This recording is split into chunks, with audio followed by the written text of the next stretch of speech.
My phone buzzed at 3 a.m. Text from my daughter, Emily, a daughter I hadn't seen in 16 years. Just a photo, no message. I opened it. My heart stopped. The man in the photo looked exactly like me. Same eyes, same smile, same face, standing next to my daughter with his arm around her waist. Then the text, "Dad, is this you? Because Mom said you disappeared." But this man's been in my life for 2 years. And he looks just like you. Listen, if you've ever had your ex weaponize your kids against you, if you've ever been erased from your child's life by a bitter ex-wife, if you've ever discovered the lies went deeper than you imagined, drop a comment right now. Say revenge, because this story is about all of it. My name is Robert. I'm 58, and 3 weeks ago I discovered my daughter has been dating my secret son for 2 years. The son I abandoned. The son her mother never knew existed. And now both my kids know the truth, and they both hate me for it. But here's the thing nobody tells you about divorce. Sometimes the person who destroyed your life accidentally destroys their own too. Part 1. The THEF 16 years ago. My wife Sarah took our 8-year-old daughter Emily and vanished. No custody hearing, no mediation, just gone. I woke up one morning and they were gone. Note on the kitchen table, "I can't do this anymore. Don't look for us." Comment kidnapping if you know this is literally parental kidnapping, because that's what it was. But the cops didn't care. Family court didn't care, because she was the mother. I hired lawyers, private investigators, spent $40,000 trying to find them. Sarah had changed her name, Emily's name, moved to Seattle, deleted every trace. And you know what the court said? She's the primary caregiver. If she felt unsafe, she had the right to relocate. Unsafe. From what? I never hit her. Never yelled. Never threatened. My crime? I worked too much. I wasn't emotionally available. So she stole my daughter. And the system let her. Drop stolen if this happened to you, because I know I'm not alone. For 16 years I lived with that hole, sent birthday cards to old addresses, emails that bounced, waited for Emily to turn 18 and come find me. She never did, because Sarah spent 16 years poisoning her against me. Told her I abandoned them, that I chose work over family, that I didn't love her. All lies, every single word. But here's what Sarah didn't know. Here's the secret I kept from everyone. Before Sarah, there was Michelle, college girlfriend. We got pregnant at 22. I panicked, told her I wasn't ready. Gave her $2,000 for an abortion. She kept the baby, a son. Named him Daniel, and I disappeared. Never met him. Never paid child support. Just erased that part of my life. Comment coward if you think I deserved what happened next.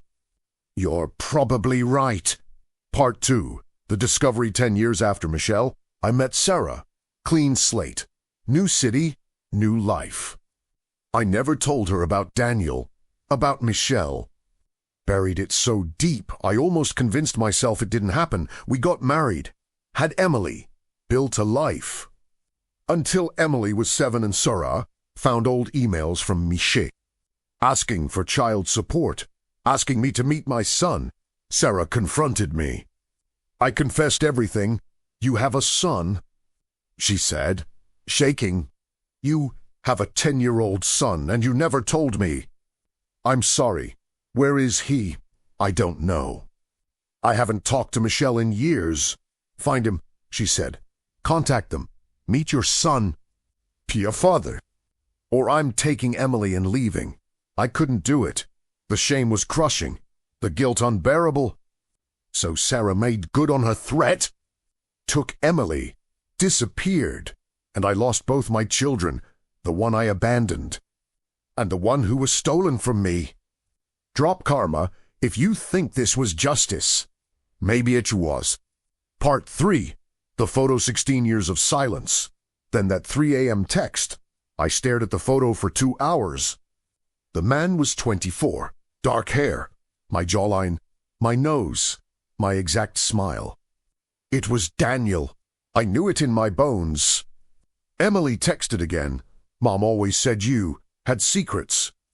That you weren't who you pretended to be. Is he one of those secrets? My hands were shaking. Emily, we need to talk. Please? 3 hours later. Fine. I'm flying in tomorrow. Boyfriend's coming.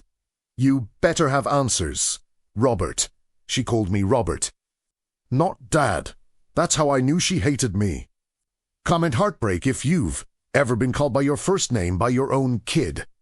Part 4. The reunion Saturday morning. Doorbell rang. I opened it. There stood Emily, 24 years old, beautiful, Sarah's blonde hair, my green eyes. And next to her, Daniel, my son, tall, confident, holding my daughter's hand. Hi, Robert, Emily said coldly. This is Alex, my boyfriend, the man I'm in love with. Alex smiled, extended his hand. Nice to meet you, sir. I shook it. His grip was firm, strong, and I saw Michelle in his eyes. Come in, I managed. They sat on my couch. I sat across from them, my 2 children, together, in love. And I had to destroy that. Emily, I said slowly, what's his full name?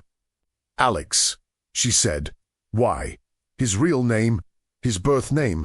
Alex frowned. Daniel Torres. But I go by Alex, my middle name. Emily looked at me. Achim. Why does that matter? What's your mom's name? I asked Alex.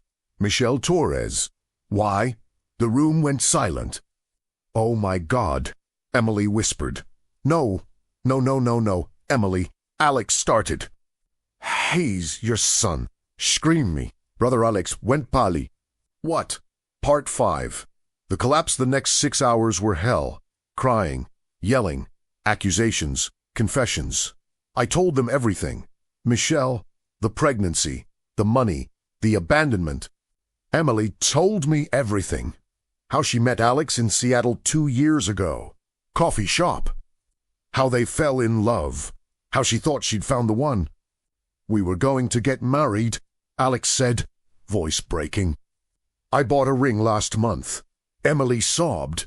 We've been together for 2 years. She couldn't finish. It's not illegal, I said quickly. You're half siblings. Genetically I don't care if it's legal, Emily screamed. I'm in love with my brother because you couldn't keep it in your pants. Alex stewed a paste. My whole life, my mom told me my dad didn't want me, that he disappeared. And now I find out he's her dad too, that he couldn't say it.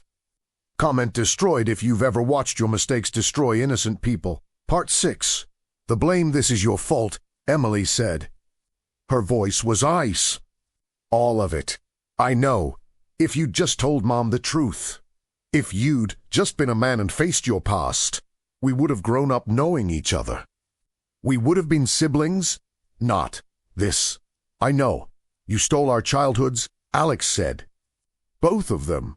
You stole my chance to have a dad. You stole Emily's chance to have a brother. And now you've stolen our relationship. I'm sorry. Sorry doesn't fix this, Emily yelled. Sorry doesn't unlove him. Sorry doesn't erase 2 years of memories and feelings, and she broke down sobbing. Alex held her, then let go, then held her again.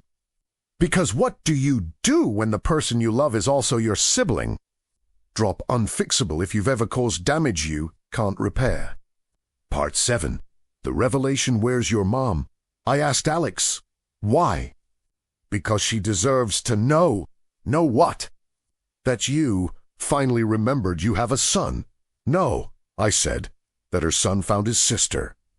That she needs to help them through this. Alex stared at me. You want Emmy to tell my mom that my girlfriend is my half-sister. I'll tell her, I said. Give me her number. Absolutely not, Alex. I looked at him, really looked at him. I owe her 24 years of apologies. Let me start now. He gave me the number. I called Michelle that night. Part 8. The mother hello. Her voice. I hadn't heard it in 26 years. Michelle. It's Robert. Silence. Long. Heavy. Why are you calling me? Because Daniel found Emily, and they've been dating for 2 years. What? I explained I've just lisan. When I finished, she said, You did this. I know. You abandoned him. You abandoned me. And now he's in love with his half-sister because you couldn't face your responsibility. I know. Do you know what you put me through? Her voice cracked. Raising him alone. Working 3 jobs. Telling him his father didn't want him. I'm sorry. Sorry doesn't feed a child. Robert. Sorry doesn't pay rent. Sorry doesn't answer when he asks why his dad doesn't love him. I was crying now. I know. I'm so sorry. He's a good man, she said, despite you. He's kind, hardworking, honest, everything you weren't. He is. I agreed. You raised him right. Damn right I did. Pause. What do we do now? I asked. We help them, she said. We fix what you broke. Comment accountability if you believe in facing your mistakes head on. Part 9. The aftermath. Emily and Alex ended their relationship that week, not because they stopped loving each other, but because they couldn't unknow the truth. I look at him and I see my brother now, Emily said, and it feels wrong. Even though it wasn't wrong before. They're in therapy, separately, together, trying to process. Michelle and I are talking. Not reconciling, but co-parenting to broken adults who need us. Sarah, she found out last week. Called me screaming. You let our daughter date your secret son. I didn't know. You didn't know because you lied. To me. To her. To everyone. You stole her from me for 16 years, I said. Don't act like you're innocent. I protected her from you. No, I said. You poisoned her against me. And now she's suffering because both of us failed her. Silence. We both destroyed her, Sarah finally said. Yeah, I agreed. We did. Drop both guilty if you think divorced parents share blame. Part 10. The lesson. It's been 3 weeks. Emily's talking to me again. Slowly, painfully. Alex wants nothing to do with me. I don't blame him. But here's what I learned. Your lies always catch up. Your past always finds you. And the people who pay for your mistakes are usually innocent. If you're a divorced dad watching this, if your ex weaponized your kids, if you're tempted to hide parts of your past, don't. The truth destroys. But lies destroy worse. Comment truth if you're done hiding from your past. Subscribe if you want more real stories about divorce, betrayal, and the messy consequences of our choices. Thanks for listening.